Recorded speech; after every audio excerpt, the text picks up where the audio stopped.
না করলে সমস্যা হবে, ভোট না করলে সমস্যা হবে।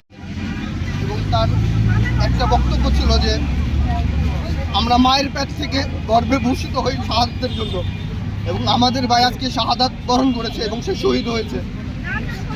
আমরা স্বরাষ্ট্র উপদেষ্টা এবং অন্য যারা কর্মকর্তা আছে তাদের কাছে একটা মেসেজ পাঠাতে চাই, হাদি ভাইয়ের মতো যদি আর কেউ এরকম শহীদ হয়, আমরা বলিষ্ঠ কণ্ঠস্বর করে আবার নতুন করে এই সরকারকে পতন করে বিপ্লবী সরকার গঠন করব। এবং হাদি ভাইকে যারা খুন করেছে, ভারত কেন 24 হাত মাটির নিচে গেলেও তাদেরকে দুমড়ে মচড়ে উঠে বের করে তার বিচার প্রকাশ্য করতে হবে, এবং এমন বিচার করতে হবে কোনো কান শুনে নাই, কোনো চোখ দেখে নাই, এবং বাংলার জমিনে এমন কোনো বিচার হয় নাই।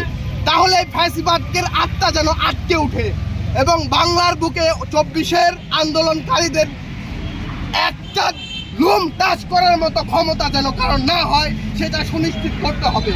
এবং আমরা যারা 24-এ আন্দোলন করেছি এবং আমাদের মধ্যে যে শহীদি চিন্তা ভাবনা আছে, এই শহীদি চিন্তা ভাবনাকে কখনোই দমিয়ে রাখা যাবে না। এবং প্রশাসন যদি মনে করে যে আমরা দুর্বল, আমরা আসলে দুর্বল নই।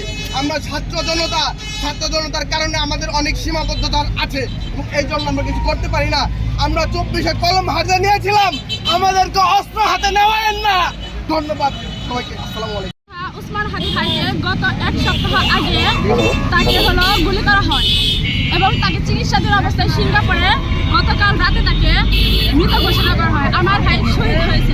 আমরা ভাইকে যারা হত্যা করেছে তাদের বিচার দাবি জানাচ্ছি।